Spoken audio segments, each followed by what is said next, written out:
Gente, esse Santo Antônio faz coisas.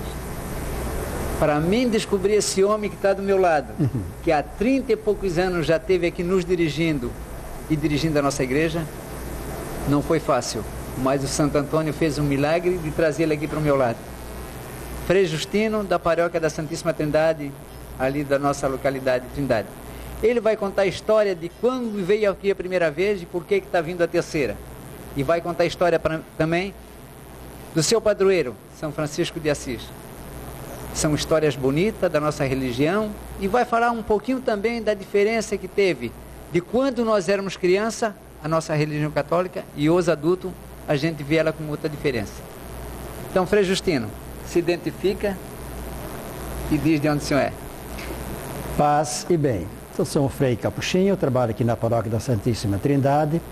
Assumi no começo do ano passado, dia 27 de janeiro, como pároco. E, como o Fausto lembrou, é a terceira vez que venho trabalhar aqui nesta comunidade.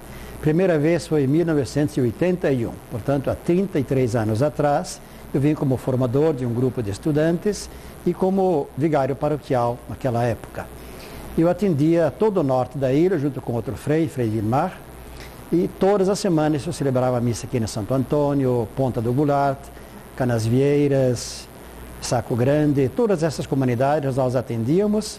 E, claro, é fácil imaginar que há 33 anos atrás as realidades eram bem diferentes. O trânsito, o número de pessoas era bem menor, havia bastante turistas, mais argentinos inclusive, mas um ambiente muito mais tranquilo. E, sobretudo, o que eu posso lembrar, havia assim muito viva ainda a tradição, os costumes, ainda predominava uma maioria de pessoas nascidas aqui mesmo, era muito forte a religião trazida ainda pelos portugueses, a novena de Santo Antônio, as celebrações também sempre animadas pelos moradores mesmo daqui.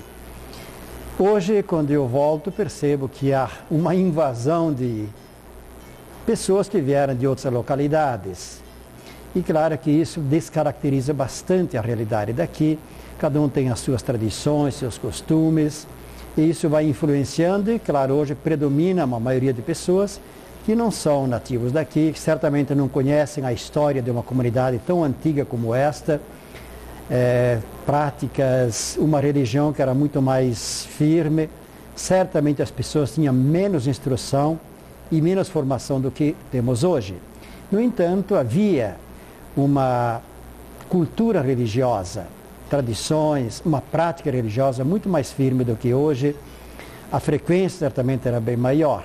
Então nós lembramos com saudades aqueles tempos, bastante superados pelos anos, mas que certamente marcaram profundamente. Então os mais antigos ainda lembram aquelas solenidades, a festa do Divino, a festa de Santo Antônio, dos padroeiros aqui dessas comunidades. A gente lembra aí com saudades aqueles tempos. E vemos que hoje a nossa igreja tem evoluído, tem se adaptado bastante. Certamente perdemos uma parte daquelas tradições, daquela cultura, mas devemos reconhecer que há bastante valores também nos nossos dias. Existem outras maneiras de celebrar, talvez mais livres, mais abertas, e que causam um pouco de estranheza para os mais antigos, mas certamente a igreja vai evoluindo, vai se adaptando, vai tentando manter esse contato com as pessoas que estão vindo hoje. Os valores da igreja, claro que não mudam, são tradições mais locais, são influências regionais que ajudam, que fundamentam melhor a religiosidade popular, as crenças do nosso povo, e a igreja tenta se adaptar, evoluir e manter a fé do nosso povo assim mesmo. Padre, gostaria que o senhor falasse um pouquinho da vida de São Francisco de Assis. São Francisco, bastante conhecido, admirado, certamente, até fora da Igreja Católica. Todas as denominações cristãs conhecem bastante a história de São Francisco, e sobretudo de um ano para cá, quando o nosso Papa escolheu exatamente esse nome, e justamente tentando trazer para dentro da Igreja os valores, sobretudo a renovação da Igreja, que São Francisco conseguiu no seu tempo. Então ele nasceu em 1182, família muito rica, pai dele, Pedro Bernardoni, um comerciante muito forte na cidade de Assis. E é claro que o sonho do pai e da própria família que os filhos seguissem a tradição do pai. Francisco, de fato, se encaminhava para ser um forte comerciante, um jovem muito líder entre os seus colegas, uma vida assim bastante livre, bastante solta na sua juventude, gostava de festas, de celebrações, de cantos, viveu assim. Depois, numa guerra entre a cidade de Assis e Perúgia, Assis perdeu, ele foi encarcerado, ficou um ano na prisão, e ali começou a mudar profundamente a sua vida. Percebeu que os sonhos que ele alimentava não eram certamente os melhores. Os valores que certamente ele cultivava, talvez pensando em carreira militar, em comércio, percebeu a fragilidade desses planos e percebeu que a vida humana é muito superficial, muito efêmera. A partir então da prisão, uma doença que ele contraiu, começou a repensar a vida dele, voltou para casa, o pai pagou inclusive o resgate, ele começou uma mudança profunda na sua vida, começou a buscar um tempo forte de oração, começou a viver uma outra experiência, afastar-se um pouco dos seus colegas, daquelas festas meio mundanas e viver numa outra dimensão, o evangelho, a religião, e começaram a aparecer outros momentos importantes na sua vida. Ali nos montes, ali perto de Assis, passava longas horas em oração nas grutas, e depois, num certo momento muito marcante na sua vida, muito conhecido o episódio em que, rezando na igreja de São Damião, na frente do crucifixo, ouviu uma voz ou uma inspiração que lhe dizia: Francisco, restaura a minha igreja, que como você vê, ela está caindo. E ele pensou que era a igreja material, e de fato se pôs a reformar a igreja de São Damião, a igreja de Santa Maria dos Anjos, mas depois percebeu que não era bem isso que Deus lhe pedia, restaurar a igreja espiritual, a igreja das pessoas, e aos poucos ele foi entendendo esse chamado, esta missão que Deus lhe confiava. E participando de missas, ouvindo o Evangelho, percebeu que Deus lhe pedia uma vida de austeridade, de penitência, de renúncia, e ele levou isso muito a sério. Quando ele sentiu que Jesus lhe pedia abandonar as coisas do mundo, o luxo das coisas materiais, das riquezas, desfez-se tanto das roupas mais vistosas, dos bens materiais, começou a usar uma roupa muito simples, uma espécie de uma túnica que os agricultores usavam, e viver uma vida muito austera, de muita penitência, terminou rompendo com o próprio pai e assumindo uma vida assim, de oração, de vivência do Evangelho. E sem ele planejar, sem projetar nada, começaram a aparecer colegas.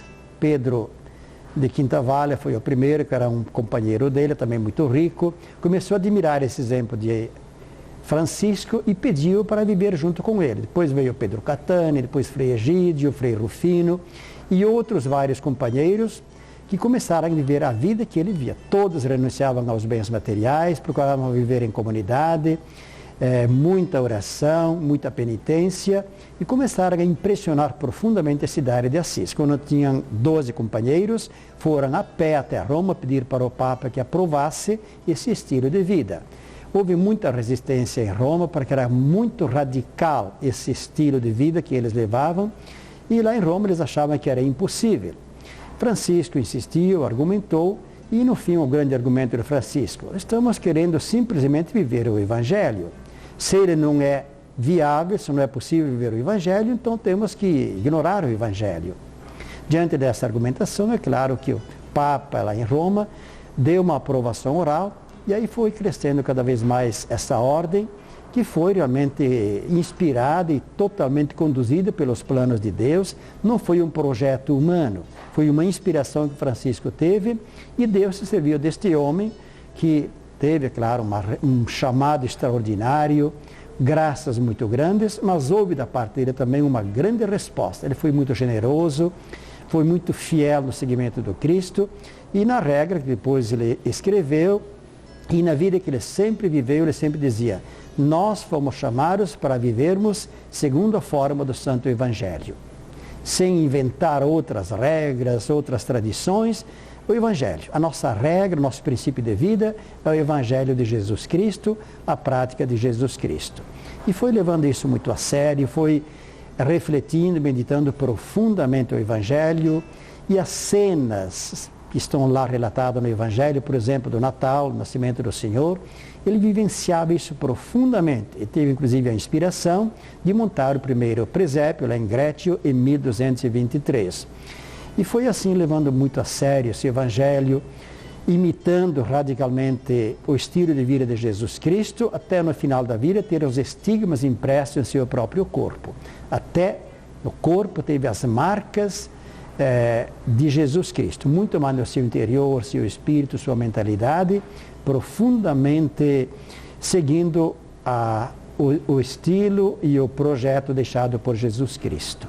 E hoje esse grande santo, reconhecido no mundo todo, o Papa escolheu esse nome justamente com a intenção de dar uma profunda mudada, uma reformulação da igreja dos nossos dias também.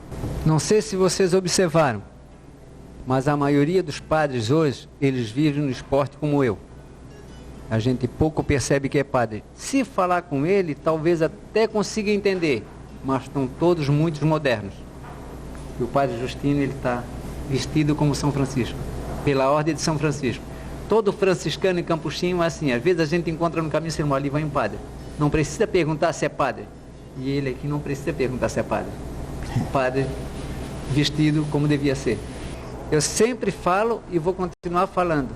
A gente falou do Natal, falou do primeiro do ano, vamos falar de Páscoa novamente, já falamos ano passado, de festa. E a hora que o senhor precisar de qualquer coisa lá da Trindade aqui, para uma divulgação ou um pedido, a televisão está aberta. O canal é este, Divulgação em Ação. Então, a todos que estão me ouvindo, sabem que eu gosto disso. É com fé, é com amor que eu falo de religião. A minha religião, a nossa religião.